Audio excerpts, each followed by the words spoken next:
Assalamualaikum warahmatullahi wabarakatuh. Halo semuanya. Perkenalkan kami dari kelompok 5 yang beranggotakan Salwa Fitri, Resya Andini, Najwa Alwa Putri, dan Amanda Agustina Nababan. Di sini kami akan membahas tentang menganalisis sifat dan konsekuensi serta cara penyembuhan multikolinearitas. Nah, langsung saja kita masuk ke materi yang pertama. Konsep dasar multikolinearitas. Multikolinearitas adalah kondisi dalam model regresi ketika terdapat hubungan linear yang sangat kuat antar variabel independen atau variabel bebas. Dalam analisis regresi, kondisi ini berkaitan dengan salah satu asumsi klasik dalam metode Classical Linear Regression Model atau CLRM, yaitu tidak boleh ada hubungan linear yang sempurna antar variabel independen.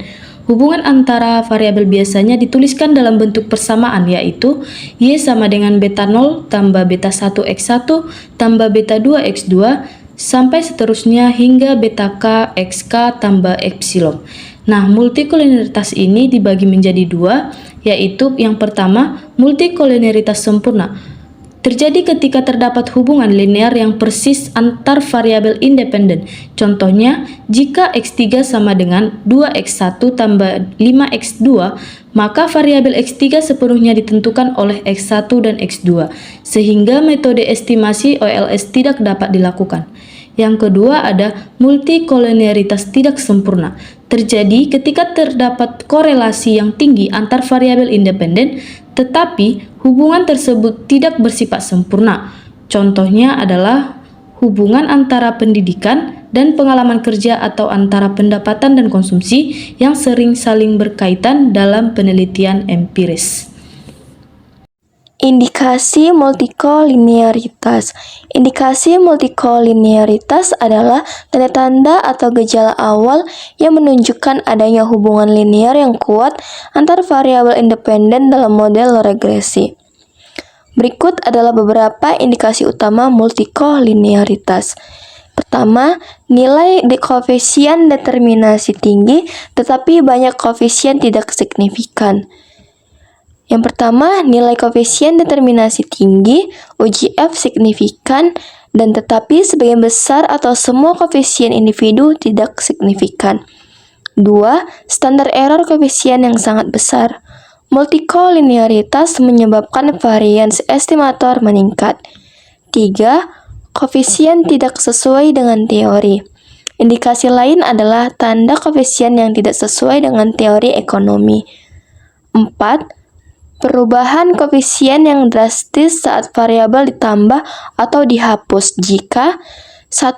Model A menghasilkan koefisien beta 1 positif dan signifikan. 2. Setelah menambahkan satu variabel baru, beta 1 berubah drastis menjadi negatif atau tidak signifikan. 5. Korelasi tinggi antar variabel independen. Indikasi awal yang paling sederhana adalah melihat matriks korelasi antar variabel independen. 6. Nilai toleransi sangat kecil. Meskipun toleransi termasuk dalam uji formal, secara umum dapat dikatakan bahwa jika suatu variabel memiliki toleransi yang sangat kecil. 7. Model time series dengan variabel yang memiliki tren sama. Dalam data runtut waktu, banyak variabel ekonomi bergerak mengikuti tren yang sama. Hal ini secara alami menciptakan korelasi tinggi. Selanjutnya yaitu pengaruh multikolinearitas. Yang pertama, koefisien regresi menjadi tidak stabil. Ketika terjadi multikolinearitas, hubungan yang sangat kuat antar variabel independen membuat matriks XX mendekati singular. Yang kedua, standar error membesar. Ketika variabel independen saling berkorelasi tinggi, elemen-elemen menjadi besar sehingga varians koefisiennya meningkat. Yang ketiga, tes statistik menjadi kecil dan variabel tidak signifikan. Nilai tes statistik itu diperoleh dari pembagian koefisien regresi dengan standar errornya. Yang keempat itu R-square tinggi tetapi koefisien individual tidak signifikan. Lalu yang kelima, interval kepercayaan melebar. Karena standar error membesar, interval kepercayaan yang dibentuk dari koefisien regresi juga menjadi lebih lebar. Yang keenam, sulit menginterpretasikan pengaruh parsial. Regresi berganda bertujuan mengukur pengaruh suatu variabel independen terhadap variabel dependen dengan asumsi variabel lain tetap konstan. Yang ketujuh, tidak menyebabkan bias pada estimator OLS. Selanjutnya yaitu metode yang paling direkomendasikan. Pemilihan metode penanganan multikolinearitas bergantung pada karakteristik data dan juga tujuan penelitian. Pertama, jika data bersifat time series dan menunjukkan tren kuat, metode yang paling direkomendasikan adalah differencing karena mampu menghilangkan pengaruh tren yang menjadi penyebab utama multikolinearitas.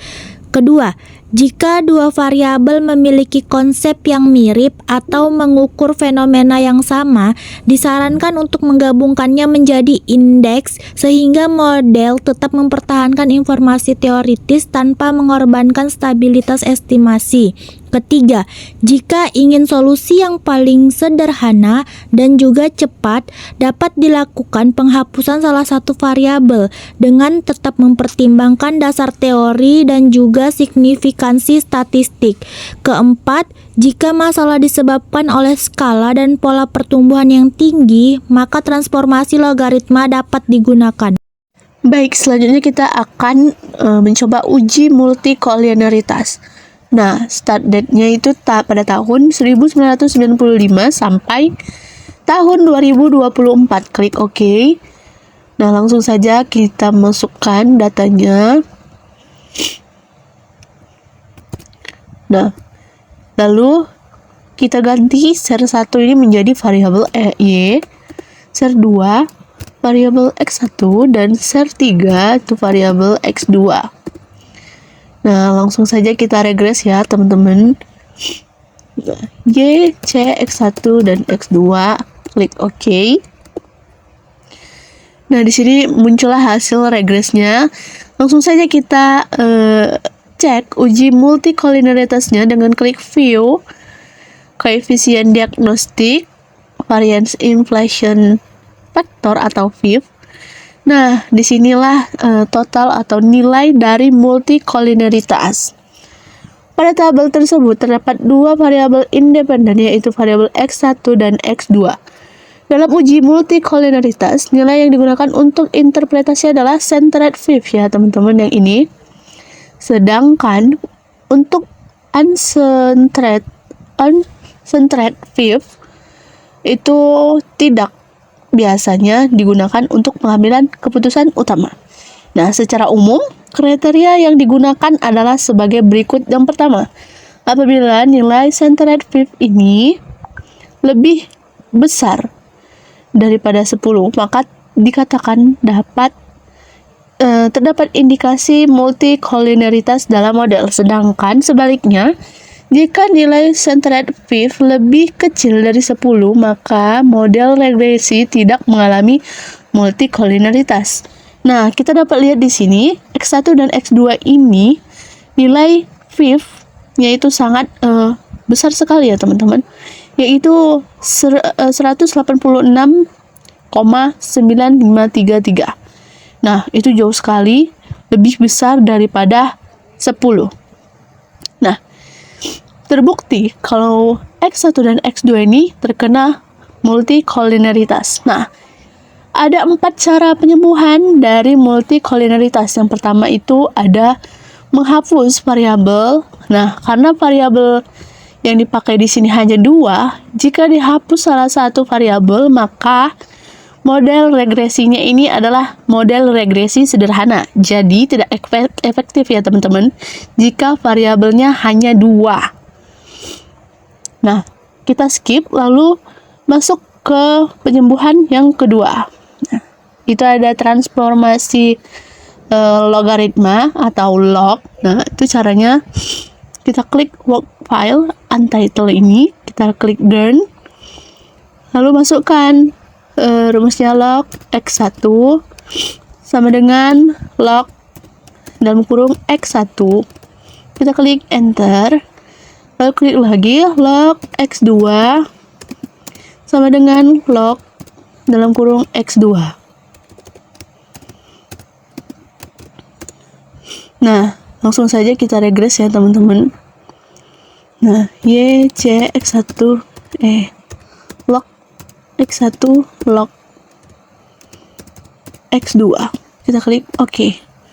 Nah, kita langsung saja Oh, ternyata masih terkena multikolineritas. Selanjutnya kita coba penyembuhan yang kedua, yaitu dengan transformasi differencing atau delta ya teman-teman. Kita klik saja D X1 sama dengan D dalam kurung X1, enter.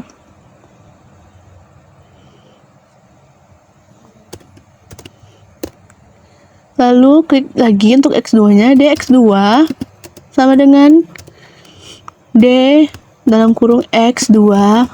Oke.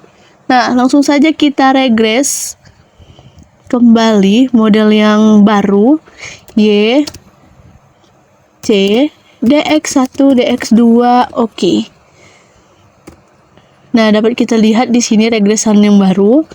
Lalu kita lihat lagi nilai multicolnya. Nah, di sini jauh lebih kecil ya teman-teman, yaitu 1,653213. Nah, dapat dikatakan ini lolos dari uji multikolineritas. Nah, kita coba penyembuhan yang terakhir, yaitu yang keempat, itu ada menggabungkan variabel menjadi indeks. Nah, caranya itu begini teman-teman. Indeks 12 sama dengan X1 ditambah X2. Nah, kita klik OK. Nah, kita regres kembali dengan model yang indeks. Y, C, indeks 1, 2, lalu kita klik OK. Nah, kita langsung saja cek multikolineritasnya. Nah, ini jauh lebih kecil teman-teman. Tapi penyembuhan dari yang differencing itu yang lebih direkomendasikan ya teman-teman, daripada yang menggabungkan variabel X1 dan X2. Demikian pemaparan presentasi dari kelompok kami. Semoga materi ini dapat bermanfaat bagi kita semua. Saya akhiri. Wassalamualaikum warahmatullahi wabarakatuh. Terima kasih.